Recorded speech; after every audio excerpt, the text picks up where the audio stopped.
Today we're at Birmingham Central Library to deliver a masterclass for the National Poetry Centres and the Literacy Trust Young Poet Laureate programme.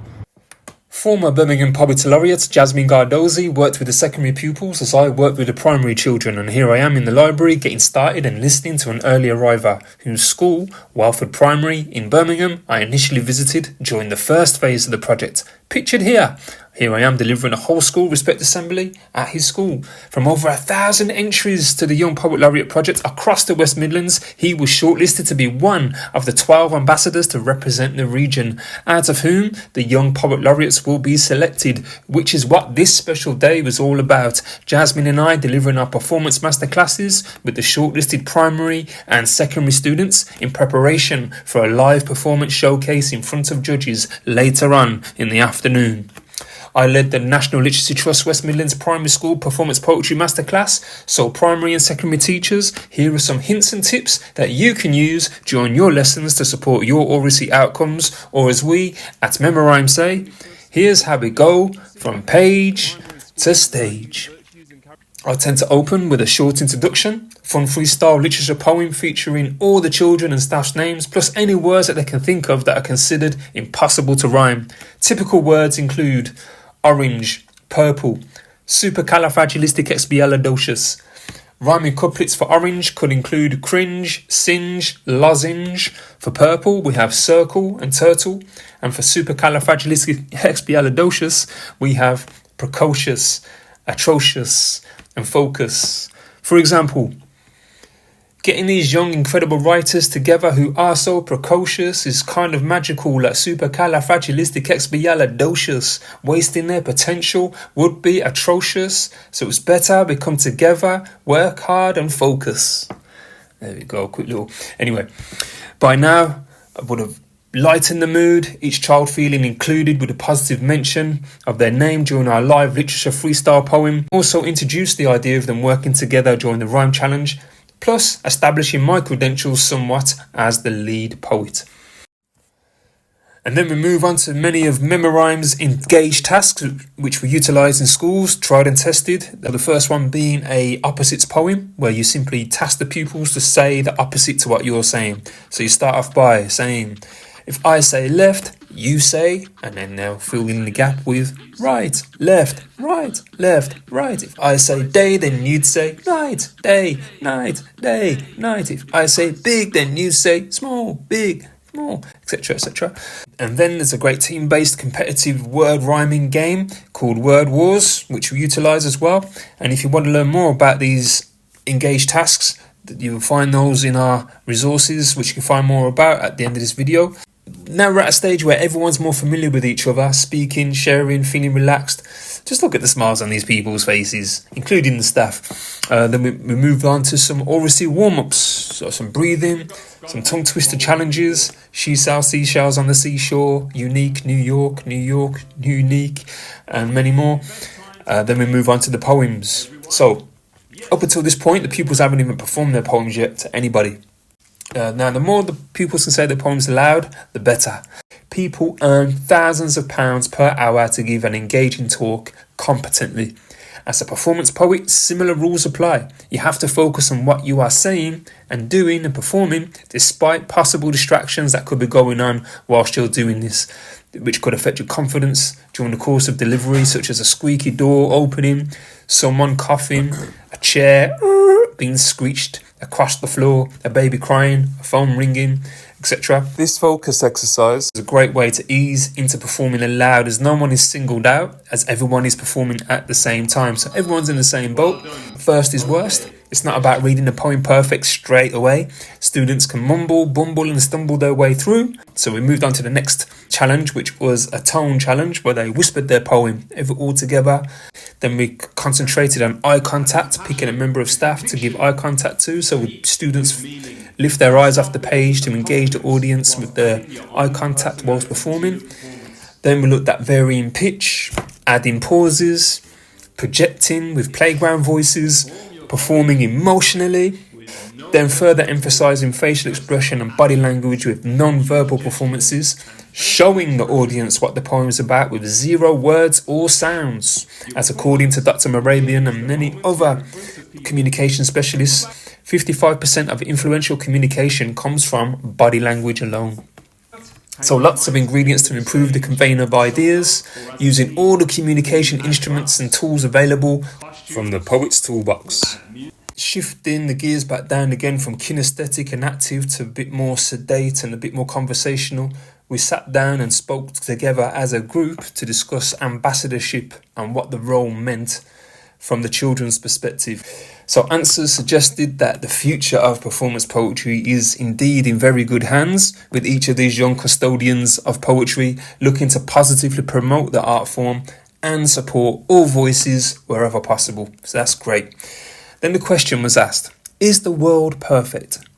Many voices said no and gave their reasons, which also branched into the important topic of being a voice for positive social change, stirring words to raise awareness, ask questions and share solutions.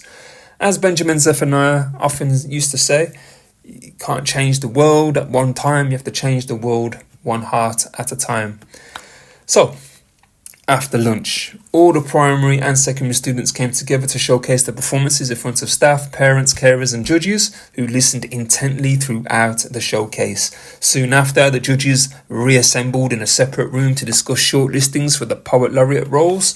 Most of the judges are in this photo. From left, we have the former Birmingham Poet Laureate, Jasmine Gardozzi. Next, we have Birmingham's Hub Manager for the National Literacy Trust, Erin Gilby. Then we have Claire McGreevy, Project Lead from the National Literacy Trust.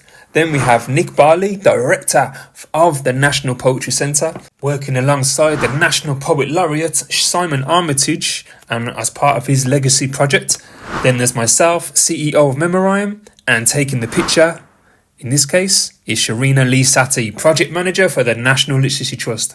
A huge congratulations to all the young stars, and of course, thanks to all the staff, parents and carers involved in making today happen, pooling this huge range of talent together from across the span in the West Midlands for poetry masterclasses here at Birmingham Central Library, the largest public library in Europe. For more information about the Young Poet Laureate project, please visit nationalpoetrycentre.org.uk or literacytrust.org.uk. If you are interested in Memorhyme's Engage, Page, Stage and Digital Age, Values, Oracy resources, fun whole school visits and special offers, please visit memorhyme.org.uk or email me, Alan Kurly McGeechee at schoolbooking@memorhyme.org.uk. Primary school values, virtues and character resources for Key Stage 2, 7 to 11-year-olds, helping teachers, schools and academy trusts increase students' literacy and oracy engagement, as well as their curricular attainment outcomes. Click on the buttons on our interactive PDF to instantly utilise our Engage, Page, Stage and Digital Age resources. Each segment has a helpful teacher's introduction, advising on how to maximise impact of the resources for your whole class, whole school or whole trust.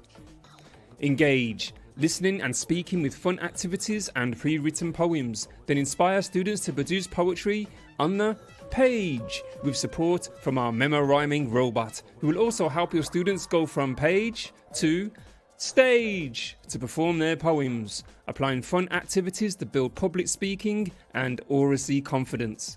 Then take solo, group or whole class performances and poems to the digital age with cool cut and paste backgrounds and sounds to produce an impactful showcase on the same day, or work towards an amazing showcase for an annual school celebration for any time of the year. You can also access our guide to animate poems to create your own class, school or trust animated values, virtues and character poetry anthology to reinforce your school values year on year. Or book a mass engagement enrichment experience for your whole school, where our specialist poet visits your school in person and delivers a whole school assembly, performance support for classes throughout the day, and hosts a whole school values, virtues and character poetry slam showcase during the final hour before home time. Online sessions and 1 hour in-person assemblies are also available.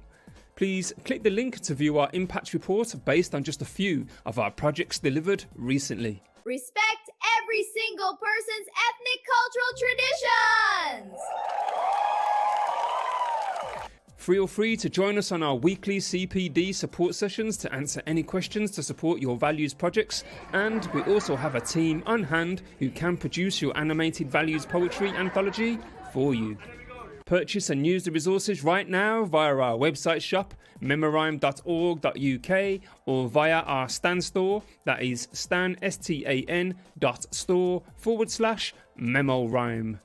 Any queries, please email me at schoolbooking@memorhyme.org.uk. Two incredibly impactful literacy consultants who I really do take note of are Jim Treelise, who wrote the bestseller, The Read Aloud Handbook, and Pi Corbett, well known for his thoughtful writing. Grammar development for children and teacher training emphasise, first and foremost, just how important it is that children hear and practice saying a range of words in meaningful sentences in order for them to comprehend and use in sentences themselves, be it in their speech, their writing, or indeed their actions and their behaviours.